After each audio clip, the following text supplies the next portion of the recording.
Good morning, ladies and gentlemen. I know a lot of you guys out there want to pull for a ball. There's 5 things you guys really need to know though about this character before you pull for this character, as they are coming out in 2.1, which is pretty soon, as we know that's going to be around the 1st of September. So keep that in mind there. Thanks Alloy and the PlayStation 4 crossover event. I think it's Alloy. I don't know. It's a planned metal. Anyway, we're having that good old Horizon Zero Dawn collab, and that's when 2.1 is coming out. We already know that. So some of these things are going to make you want to pull for her more. Some of these things are going to make you want to pull for her less. Some of these things are going to absolutely destroy your will to pull for this character. So let's go into them. Now, the first thing you guys need to realize about Ball is that because she is an Electro Archon, just like all the other Archons, all 2 of them that we have in the game, she's not a main DPS. She is a support sub-burst DPS character. That is what she's going for. That is what she's going to be about. Want a main DPS character? Well, guess what? This is not the character for you there. She's going to be able to do support damage through her elemental skill. Think of it like Albedo or Oz from Fischl. She's going to have 100% uptime on this thing. So that's going to be a fantastic thing there about her. Okay, on top of that, she also is going to support your team by being able to fill up a large amount of energy during her elemental burst. So you're looking for that 20 to like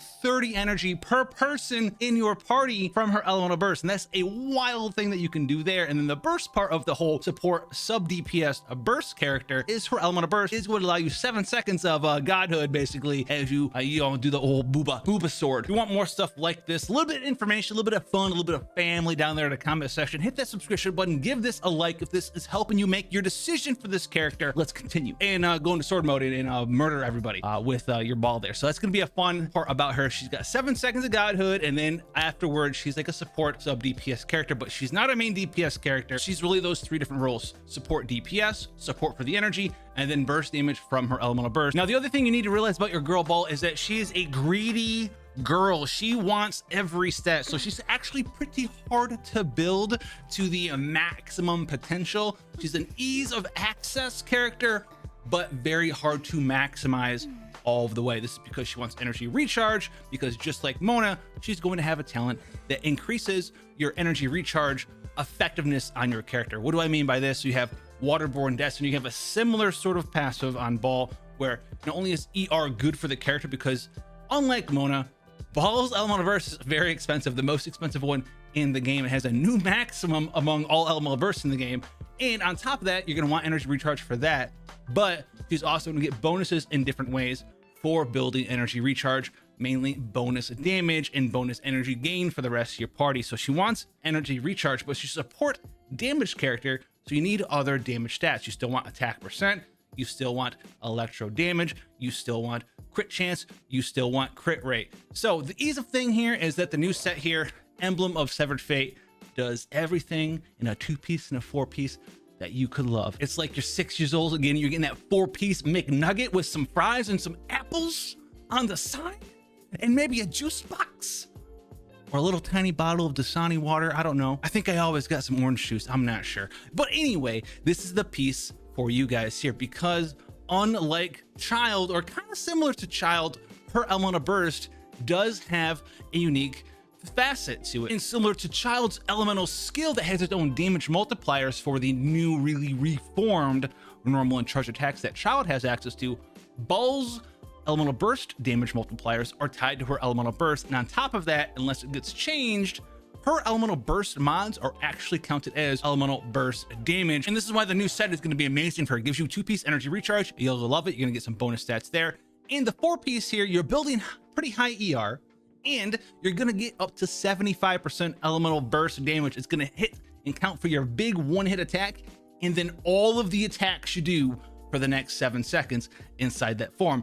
That is a good reason to be excited for this set. Now, we did say that she is a greedy monster here, and we'll have a full in-depth guide, but a TLDR right now, if you guys want to get ahead of the game, you're gonna need some form of crit circlet, probably gonna be a crit rate circlet, because it's very hard to build her high crit rate unless you have a crit rate circlet. There's gonna be some fantastic weapons, a new forcer weapon. I want to talk about weapons yet. Let's cover that in a minute. So you're gonna want some sort of crit circlet. Crit rate, though, is gonna be your best bang for your buck nearly all the time. You're gonna get some energy recharge, a little bit of crit damage as well, attack percent as well. It's gonna be like a balance of them all. You want crit chance, crit damage, elemental damage, attack percent, energy recharge. You're trying to build like 5-6 stats. I thought Noelle was a very hungry girl. No, Ball's a very more hungry girl here. Now your sands here, 99.9% of the time is going to be an energy recharge sands.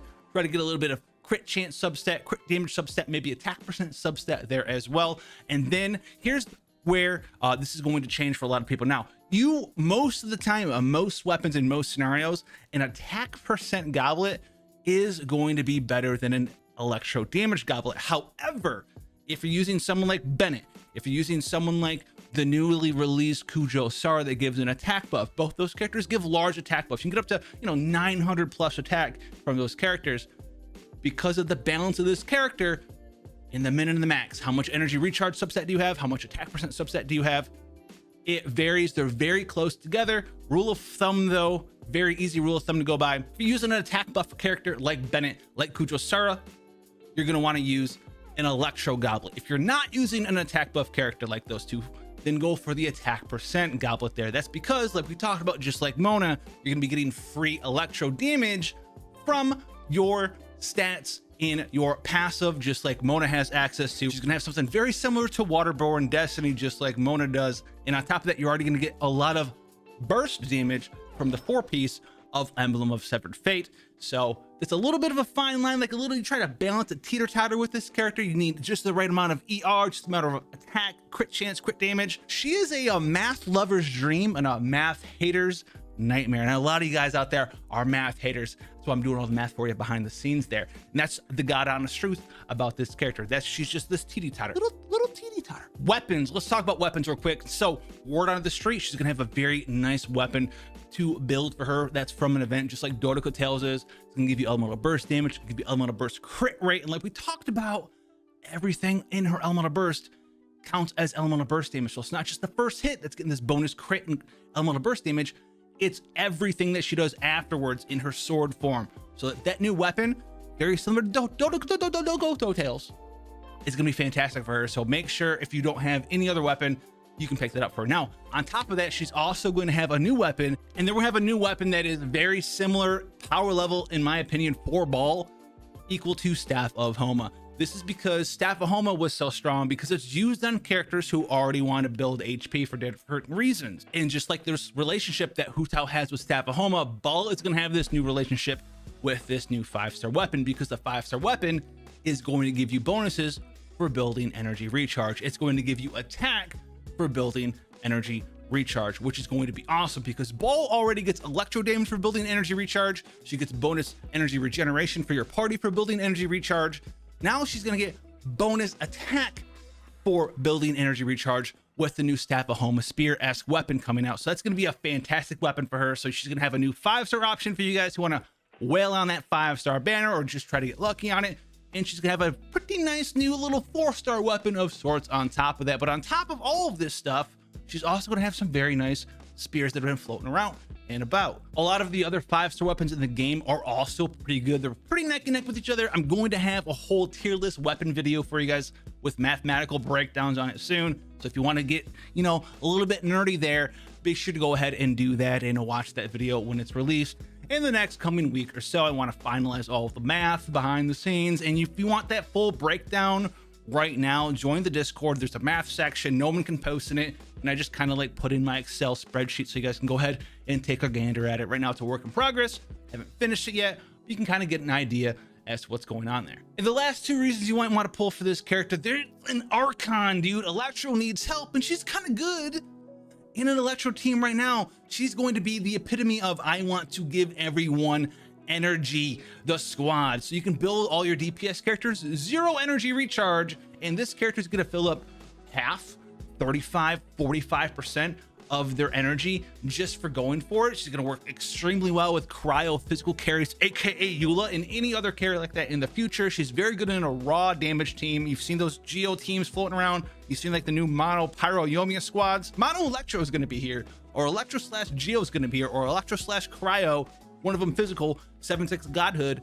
That's going to be something there as well. And number 5, obviously the most important one, Bulbasaur. Want to see more stuff like this? Hang out with the family. Go ahead and hit that subscription button, and I'll see you guys in the next one.